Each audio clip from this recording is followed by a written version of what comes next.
Welcome to this episode of Pamthuzi podcast where we discuss several issues, especially critical issues that affect people in the communities. I am your host, Priska Gonsida, and my colleague Robert Edward Magasa. Thanks for tuning in again. Last episode, we had a guest. We heard from her, and she is a survivor of sexual assault. In our case, she was raped in a family home by a family member.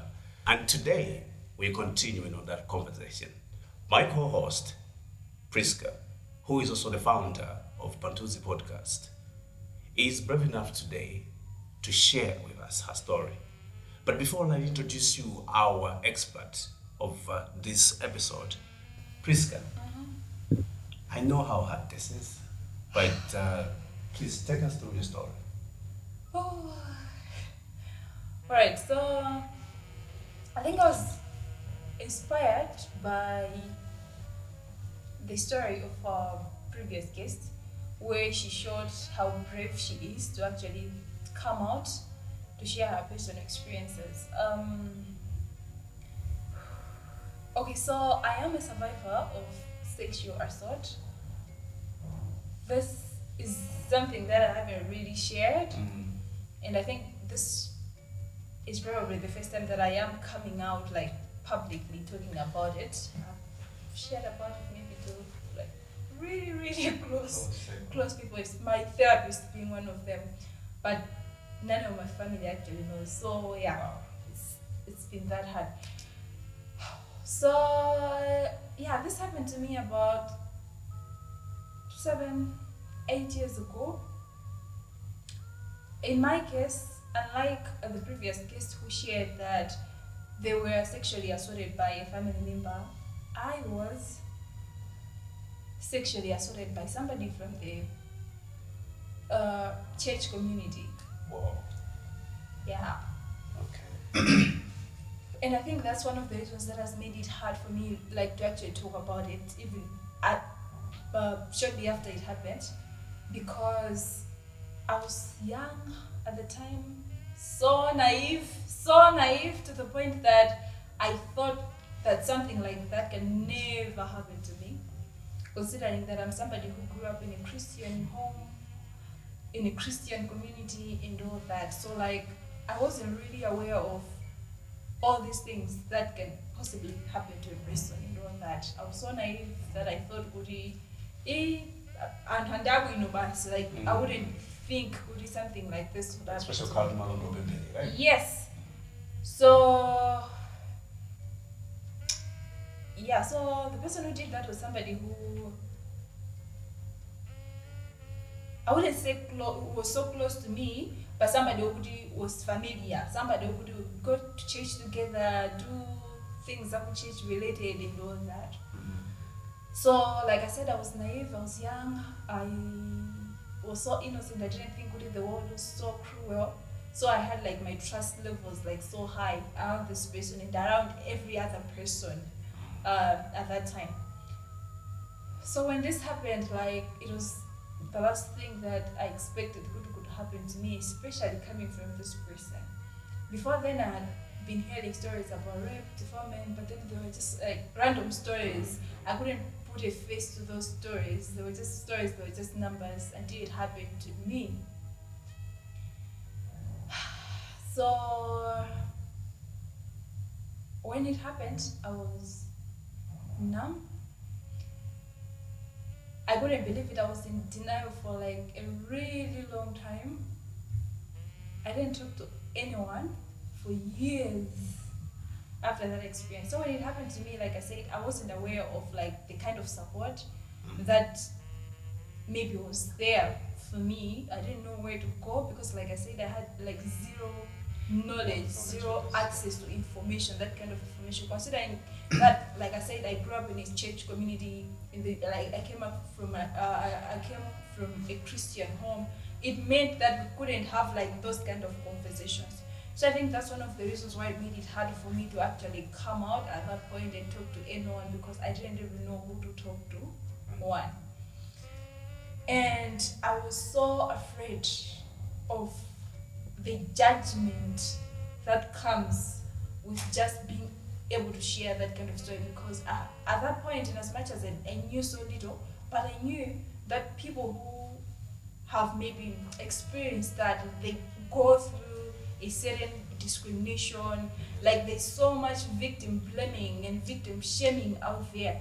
And I think that was my huge concern, because I didn't want people like to start blaming me, to start looking at me differently just simply because I had experienced that. You spoke about victim blaming. Did this happen in the church premises or it was around? What really happened? Oh, like with this person? Yeah.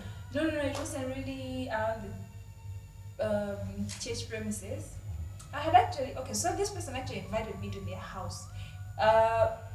So he wasn't staying alone. So I had no reason to think otherwise could something bad would happen. At that time we were even discussing, was it something church related? I don't know, like something like that. You wouldn't think could anything like that would actually happen. Yes. So when I went, I didn't go think could this person would actually be alone at their place.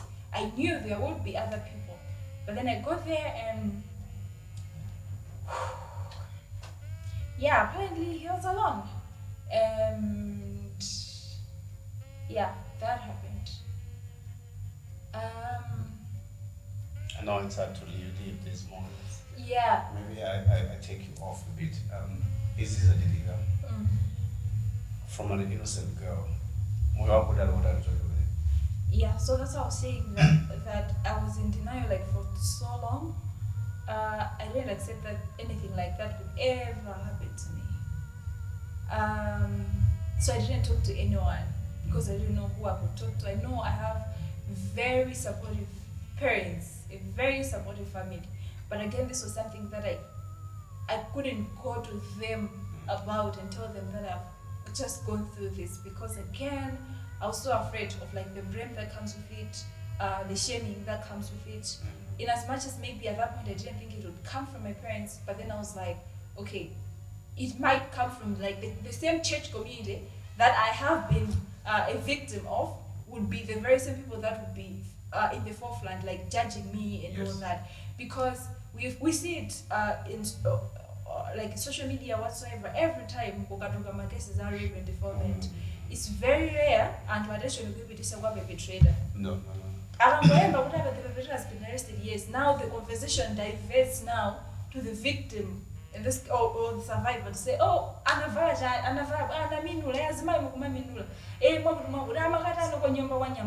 so it's like there's all these things that people like they start blaming now the victim. Yes. So I think that was my main concern at that time, considering that like I was so very active like with church activities whatsoever. So I didn't want to be judged like that.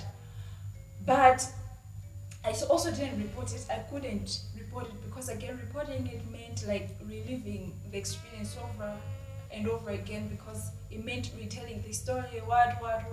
Like I said, that happened like 7 years ago. This is the first time that I'm actually going public about it. I've already shared this with maybe my close friend and maybe my therapist, because but again, there's that where I didn't want to report it because of that. At the same time, I just wanted to be alone. So I remember at that time I was staying with my aunt and I isolated myself I was just in my room for weeks. My aunt didn't even know that I was going through that, because she was somebody who was going to work in the morning and would assume that I was also going to work at that point.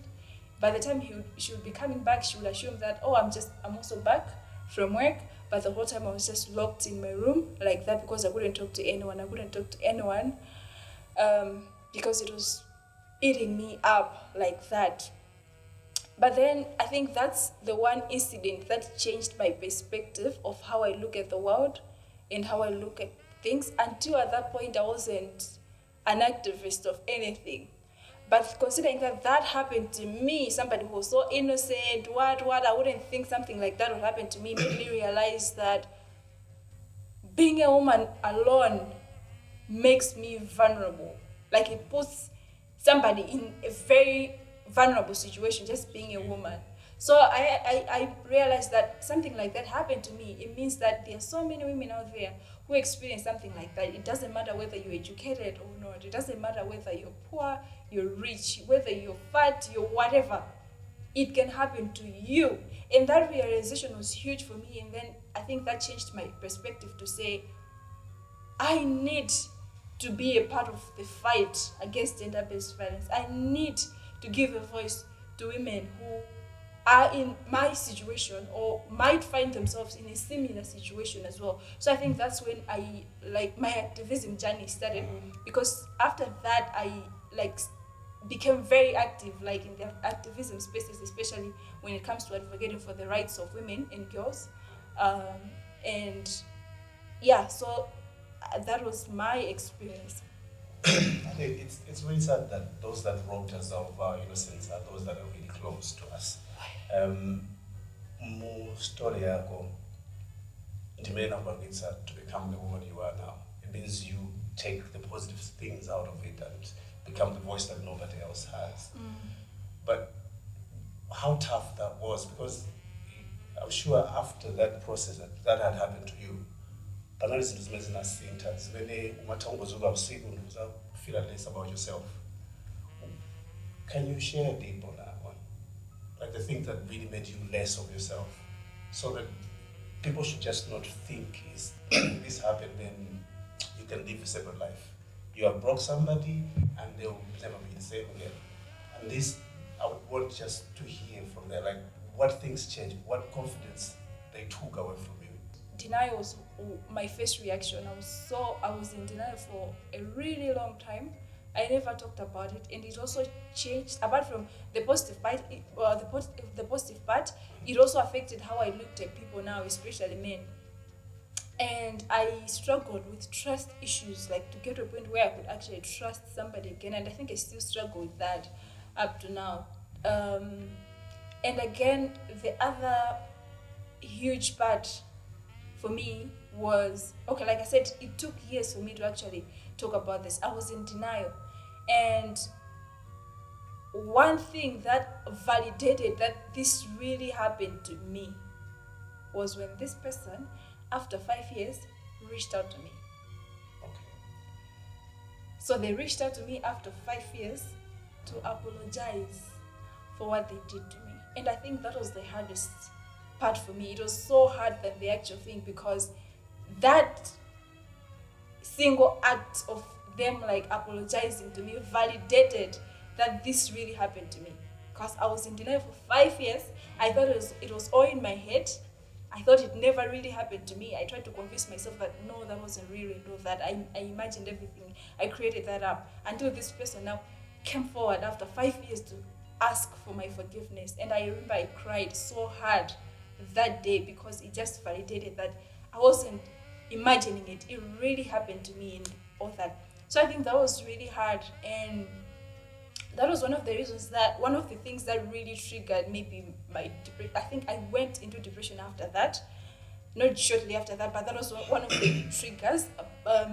And yeah, right now I'm in therapy, so you can imagine being in therapy after such a long period of time. Now I am dealing with it. I am focusing on my healing, because for the longest time I was in denial, like I've said, and now I am focusing on my healing now as a person, and I am beginning now to learn to forgive this person, just for me to be able to move forward as a person and all that. So I think that's been really hard, and it's been a long journey for me, because being in denial for that long meant me prolonging the healing process as well. So yeah, I think it's only now that I am beginning to understand what really happened to me, how it deeply affected me, because it changed me completely as a person, in as much as I chose to maybe be positive about it on the other side, where I decided to actively advocate for women's rights whatsoever. Yes. But it's there's this huge part of me that was still hugely affected. I still had nights where I could cry myself to sleep. I still had nightmares and all that. But so I'm not okay completely right now, but at least now I am getting help, the kind of help that I couldn't get when this happened to me. So I'm just glad that I am able to get the help that I need right now or that I needed even back then. Thank you so much for what that's so deep. And I'm very humbled that you've shared your story to us. We wish you well on your self-healing journey. And yes, it's good that you're taking those steps to just let somebody else to listen to the stories so that you can actually heal. We wish you well on a self-healing journey, which is the longest, but we are very glad that you have shared the story with us.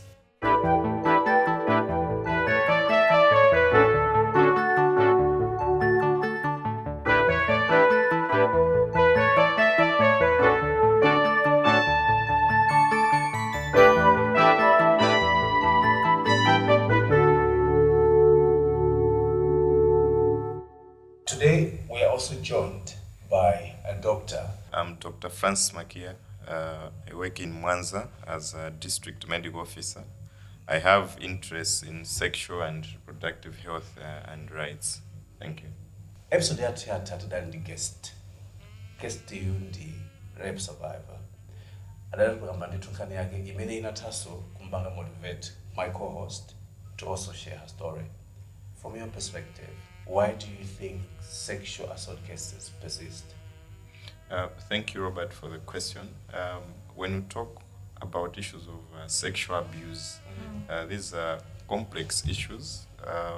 You see that there is social and cultural norms attached to these issues.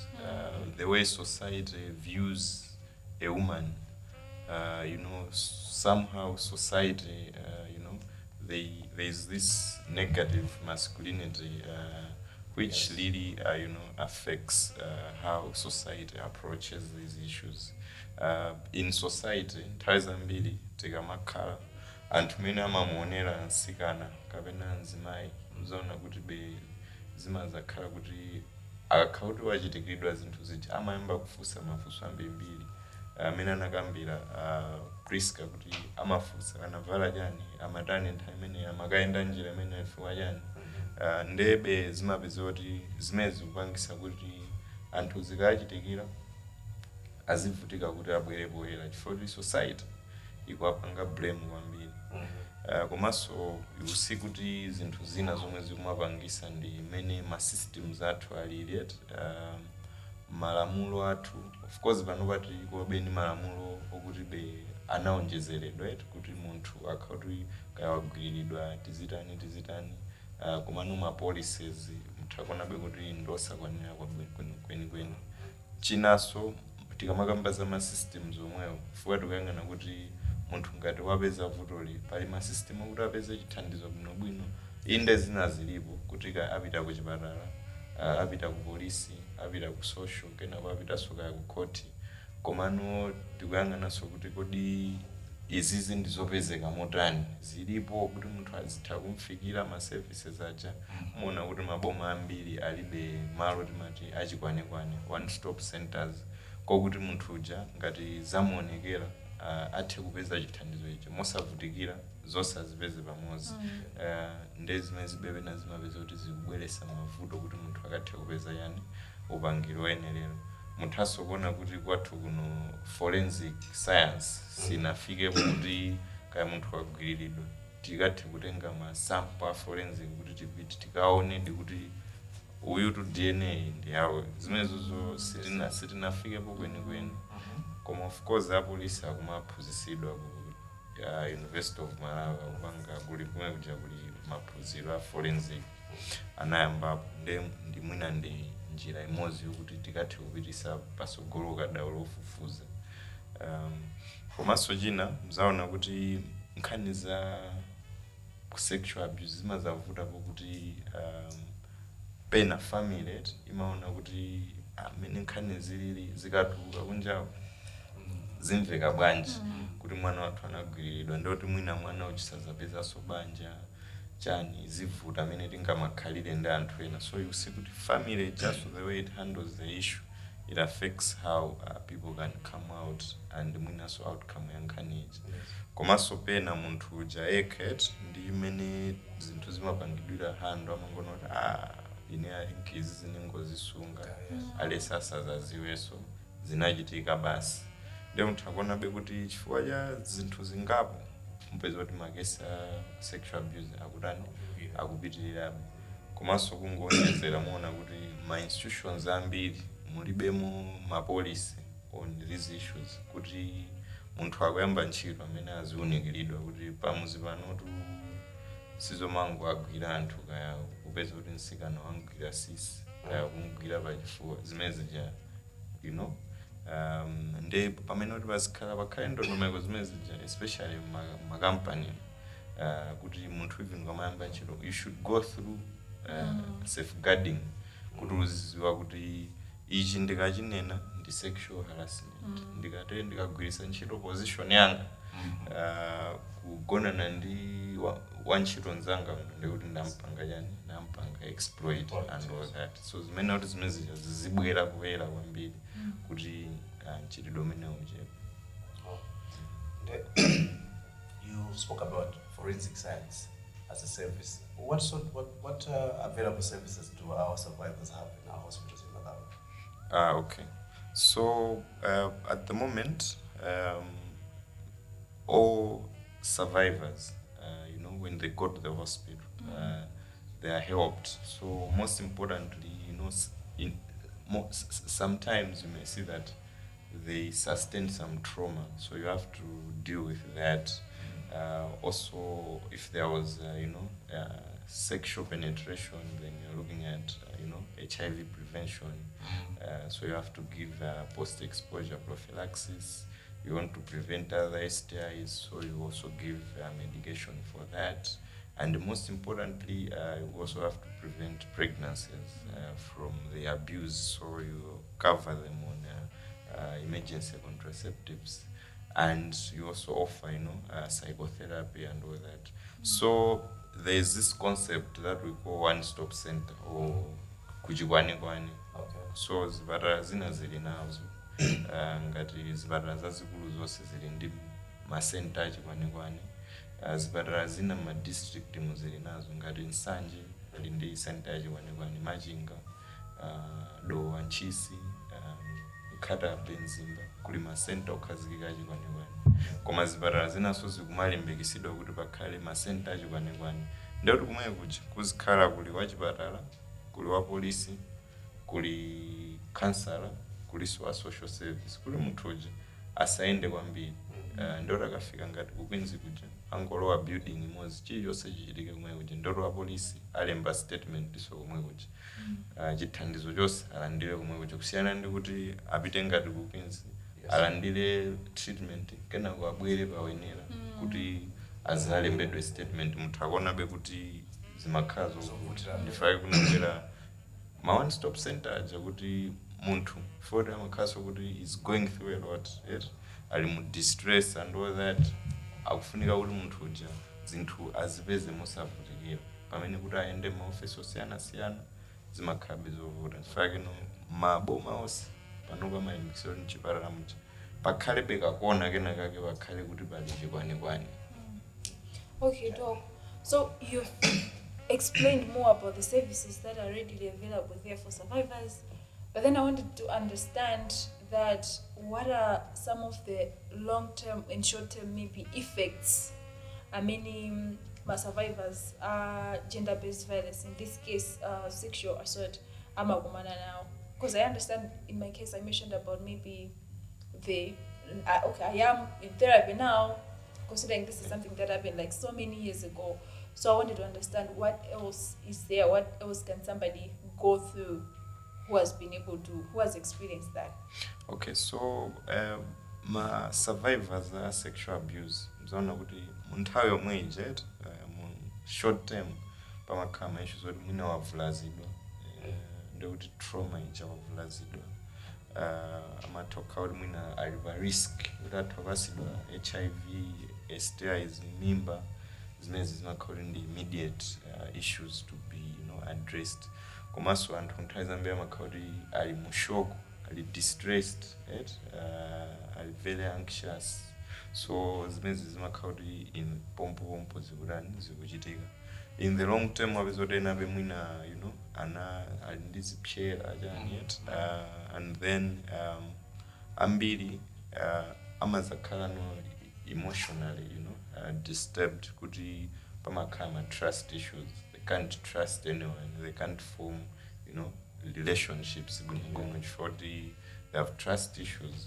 They could so even kuti or a relationship. Kuti they should, have, intimate, engagements. Kuti akufuna agonane ndi partner zimapena bezimavuta kuti they are living the moments. And we find kurambia makandi post-traumatic stress disorder.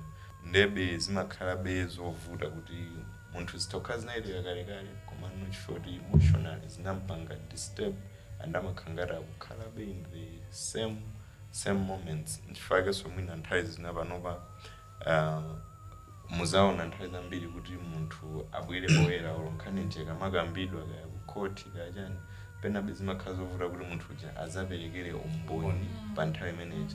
Alright, Doc. So we were talking about the services that are readily available for survivors, and one of the things that came out was the issue of counseling. So, from my own experience, I mentioned that I am in therapy right now, and it's doing wonders for me. So I wanted to understand what role can counseling maybe play in the healing process now for survivors of gender-based violence, because like I said, it's working for me, but this is something that has taken 8 years or 7 years for me to get to the point where I could actually access that service. Counseling is very important for the survivor, and also for the family of the survivor, and sometimes it may extend to the community where the survivor comes from. Because you see that issues of sexual abuse do not just affect the survivor, but their family may also be affected. If it's a closed society, for example, if it happened in a school, others may also be affected. So a therapy can be, for an individual, or it can be for a family, and it can also be even for a group.